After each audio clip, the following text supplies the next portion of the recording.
James Helder, iPhone TV, in association with MTG Global. With me, I've got the Cinderella man, Peter McDONAGH, after a victorious, great win for himself against Shane Singleton here on the points. Firstly, talk to us a little bit about the fight. How did you assess your win?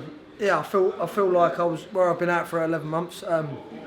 You know, I felt a little bit rusty at points, and I went back to the corner after a couple of rounds. I said, Peter, I can't get the jab going properly. So I said, all right, let's bring the hands up, move the head a little bit, and stick it on him. Notable step up in opposition for yourself here in Shane Singleton. He's coming off the back of a defeat to Brandon Skeet for the British title. I know yourself, you've been at that level and aspirations to go even further than that. So did you feel under pressure coming into this, Pete? Yeah, no, I felt the pressure I felt was I've had a proper camp and I've had an 11-week camp, so I felt like I had to impress, and maybe I tried to impress too much at points. But now I've like settled in now. You know, we lost a lot of weight for this fight. I've been out 11 months. Now I've settled in, obviously with Peter and the camp and Hennessy and MICK HENNESSY. You know, and you know it's great to be sitting there. It's great to be fighting. People sitting there front row ringside. You know, Billy Joe Saunders, Tyson Fury, all cheering for me. Like, cause usually I've got no one in the hall cheering for me. And to have that, listen, I fought a kid from Manchester, and the whole of Manchester were cheering for me. You know, so. Now in this build-up, it has been well documented. You and him have both had your moments. You probably more than Singleton, but I mean, it's been well documented. Was it a release for yourself when you got the win tonight? Yeah, it was a release, but look, it's just the game plan, isn't it? That's the top and bottom of it. Wind him up, and he never come at me. He took his time. You know, I thought he was going to come at me like a lunatic, but he took his time. So I had to go and find him. But what I found is after 6 rounds, you know, I had to step on the gas, and I had it in the tank. But where before I'd never have it in the tank. But with this grueling camp I've had, and like I said, Huey just walked in. I said, Huey, I wasn't even blowing after 10 rounds. So I said, you'll have no problems in there. Do you think that was the difference in them close rounds, them nip and tuck rounds, that you had that little bit more in the tank? You could throw them more punches, you could negate him that little bit easier. Yeah, definitely. I wasn't happy though still, James, because I still weren't relaxed. I was loading up too much and leaning over my feet, and everything we've been working on in the gym, it didn't come together. A few times it come together, but you know, like I say, I've got that one out of the way now. We'll get back in the gym. I'll tick over till we get another fight. You know, Mick sorts out another fight, and you know. But I'm going to tick over and I'm going to go back into the gym at stone overweight, not 3.5 stone overweight. You know? A little bit of controversy at the end of the fight. Shane Singleton and Carl Ince, what looked like they didn't want to sort of talk to you or embrace. What was said? Can you tell us what was going on at that point? They said that they spoke to Mick, and they said there was a contract signed, that I was going to, if I beat him, there was a return clause that I had to race him over 100 metres. But listen, I refuse to do it. I refuse to race him over 100 metres. You know what I mean? I'm a fighter, not an athlete. Yeah. You know. What did you say to Shane when you approached him after the fight? I just said, you know, well done. You know what I mean? I said, you know, good fight. And he told me to F off.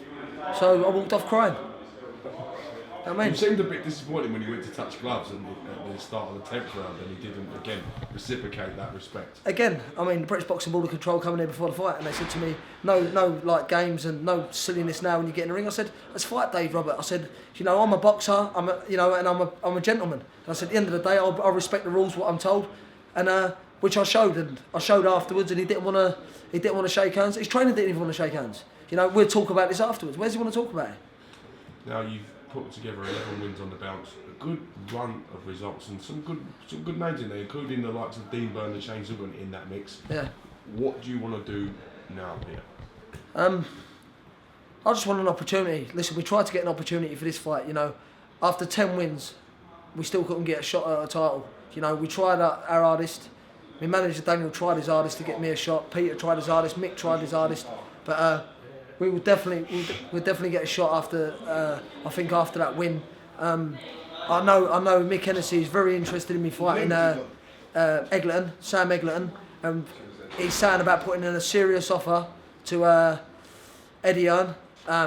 Obviously, you know, it's obvious that Hennessy Sports is real. I said, you know, no one thought this fight was going to happen with Huey Fury. I forget my fight. Do you know what I mean? That would have happened in a 10-seat arena. But no, but you know, and you know, they've pulled up. And at the end of the day, they've pulled up. And not only have they pulled up without Sky Sports. They pulled out by their own pockets. You know, and let's hope this YouTube works. You know, and we can move on and we can make this channel a massive channel. Because I think with YouTube, I think Everyone gets the opportunity, and I think we should make it. So if we've got a top of the bill, let's change the pay-per-views. Let's have it at a £5 sometimes. Let's have it at a £10 sometimes. Let's have it at, whatever quality fight we've got on it. We can have any quality fight on it. Like I say, 2 donkeys in a derby, it makes a race, doesn't it?